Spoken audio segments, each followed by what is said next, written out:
Colonial atrocities and mass deaths. India, the crown jewel of death and hunger. British colonial rule in India was not merely a political occupation, it was an era marked by relentless exploitation, forced economic restructuring, and horrifying human loss. One of the most devastating impacts of British imperialism was the recurrent famines, man-made disasters driven by exploitative policies rather than natural causes. The Great Famine of 1876 to 1878, which struck under the rule of the British Raj, was a direct consequence of the colonial government's decision to prioritize grain exports to Britain over feeding the local population. Despite clear warnings of mass starvation, food grains were continuously shipped abroad. Historians estimate that between 5.6 and 9.6 million people died, largely because of governmental negligence and ruthless adherence to laissez-faire economic dogmas. Perhaps even more infamous was the Bengal famine of 1943, during World War II, where approximately 3 million people perished. British wartime policies, including the scorched earth strategy in eastern India and the confiscation of rice stocks for military use, directly contributed to the famine. Prime Minister Winston Churchill, when informed about the starvation, reportedly blamed Indians for breeding like rabbits, refusing to divert food shipments from other parts of the empire. Beyond these singular catastrophes, many scholars now argue that British colonialism contributed to a staggering cumulative death toll of over 100 million people in India over a 40-year period, through a combination of famine, forced labor, disease, and violent suppression. These figures are not hyperbole but rooted in economic records, population studies, and colonial documentation. The cost of empire for India was paid in human lives, on a scale the modern world still struggles to acknowledge. Kenya, the brutality of detention camps and torture. The British Empire's suppression of independence movements in Africa was brutal, none more so than in Kenya during the Mau Mau uprising of the 1950s. The Kikuyu people, demanding land and freedom, were met with a wave of colonial terror that left an indelible scar on the nation. In response to the rebellion, the British government instituted a state of emergency and established an archipelago of detention camps, where tens of thousands of Kenyans were detained without trial. Reports, later confirmed by declassified documents, revealed the widespread use of torture, beatings, sexual abuse, castration, starvation, and execution. Eyewitness testimonies speak of mass hangings and inmates forced to dig their own graves. An estimated 20,000 Mau Mau fighters were killed, and untold numbers of civilians perished from hunger, disease, or violence. Families were displaced en masse, traditional social structures were dismantled, and an entire generation of Kenyans suffered psychological and physical trauma. The British government only formally acknowledged these atrocities in 2013, following a legal case filed by elderly Kenyan victims. Tasmania, the genocide of the Aboriginal population. In Tasmania, then known as Van Diemen's Land, the British colonists enacted what is now widely recognized as a form of genocide against the island's Aboriginal population. During the early 19th century, British settlers began expanding aggressively, taking over indigenous land and resources with impunity. This encroachment sparked resistance from Aboriginal groups, which was met with disproportionate and brutal retaliation. The resulting conflict, known as the Black War, 1820s, 1830s, was marked by a campaign of systematic violence. Settlers were encouraged to shoot Aboriginal people on sight, bounty systems rewarded the killing or capture of indigenous men, women, and children. There were also reports of poisoned food, sexual violence, and forced relocations to remote, uninhabitable areas like Flinders Island. Historical records estimate that at least 878 Aboriginal people were killed, though this number may underrepresent the true scale of the atrocities due to incomplete documentation. By the mid-19th century, the Aboriginal population of Tasmania had been virtually annihilated. The few survivors were often forced into cultural assimilation or died in captivity, stripped of their language, heritage, and rights. This chapter of colonial history remains one of the most harrowing examples of ethnic cleansing perpetrated under the Union Jack. The transatlantic slave trade, Britain's legacy of human trafficking. One of the darkest and most horrifying chapters in British imperial history was its central role in the transatlantic slave trade, which remains one of the largest and most inhumane systems of forced migration in human history.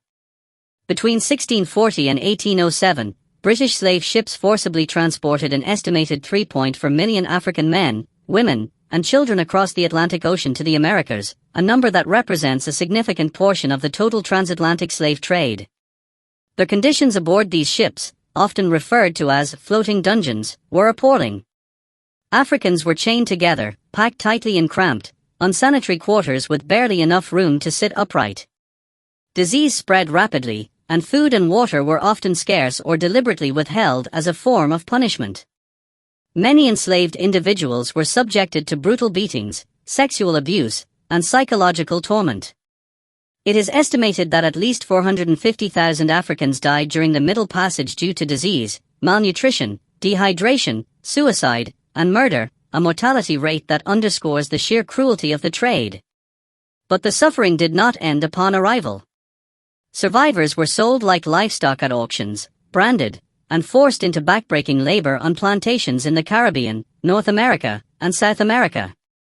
They were stripped of their names, cultures, and families, a trauma that has had generational consequences still felt today in black communities across the globe.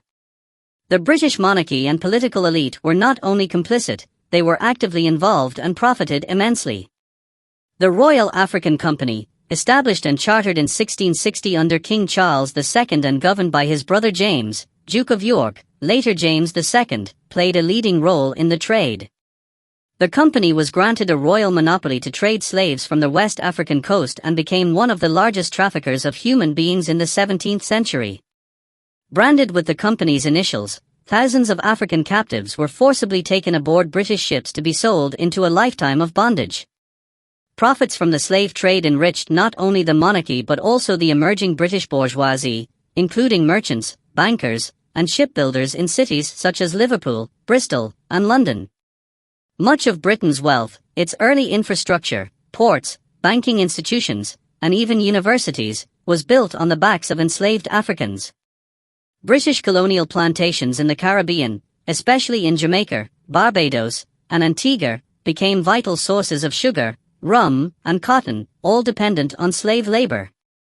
Even after the formal abolition of the British slave trade in 1807, slavery itself was not abolished in British colonies until 1833, and only then with compensation paid not to the enslaved, but to the slave owners, a massive payout of £20 million, equivalent to billions today, which was used to reimburse former slaveholders for their loss of property. Enslaved people received nothing for generations of forced labor and dehumanization. The British Empire's participation in the slave trade was not a historical anomaly but a central pillar of its rise to global dominance.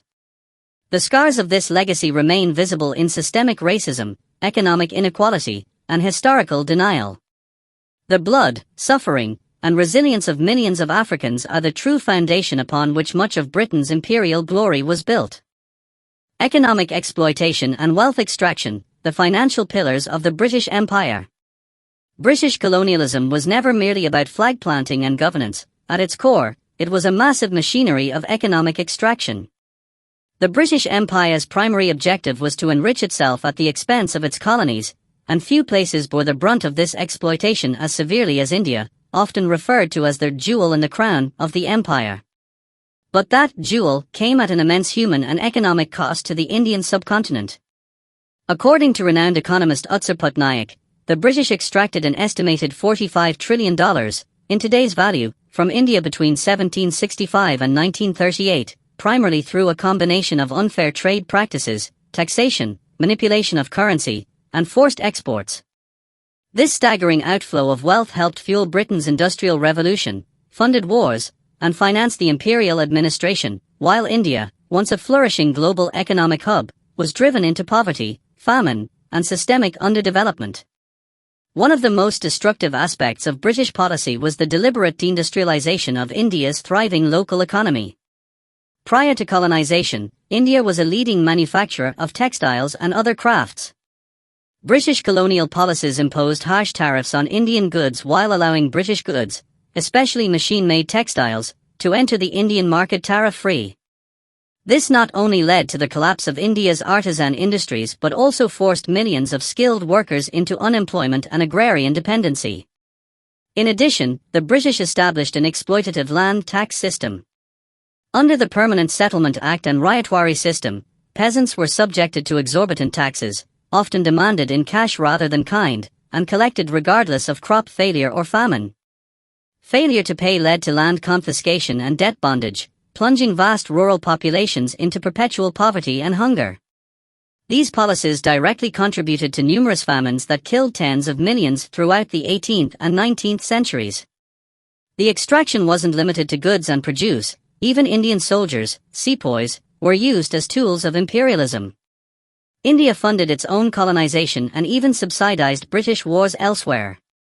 For example, during World War I and II, millions of Indian troops fought under the British flag, and India paid for much of the British war effort, costs which were never repaid. Moreover, their home charges, a scheme where India was required to send a fixed annual amount to Britain, drained vast resources from the colony to support British civil and military expenditures abroad. In effect, India became a cash cow, with her resources siphoned off to maintain British global supremacy, even while her own people starved and suffered. Across other colonies, from Africa to the Caribbean, similar patterns of economic theft were repeated. In Ghana, the British monopolized the cocoa trade. In Malaya, they controlled tin and rubber exports. In Kenya, they seized the best agricultural land from locals and handed it to white settlers. And in the Caribbean, sugar plantations operated on the backs of enslaved Africans for centuries. This exploitative model not only stunted local economic development but also created long-term dependencies and distorted economies, effects that are still visible today. Many former colonies continue to struggle with underdevelopment, poverty, and debt, rooted in the systemic theft and destruction orchestrated during centuries of British rule. Thus, far from being a benevolent civilizing mission, British colonialism was a ruthless economic conquest, where the empire grew fat off the starvation, sweat, and suffering of others.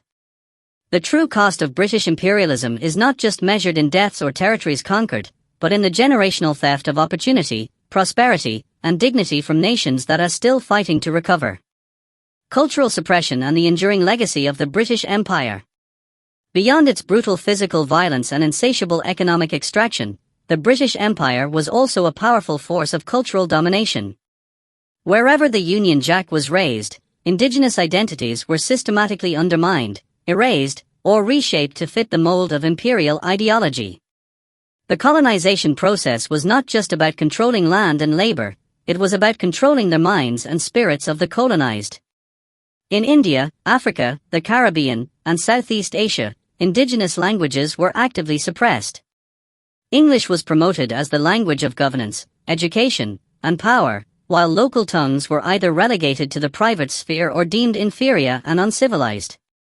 In many places, people were shamed out of their own languages and traditions, told that advancement was only possible by adopting the customs and speech of the colonizer.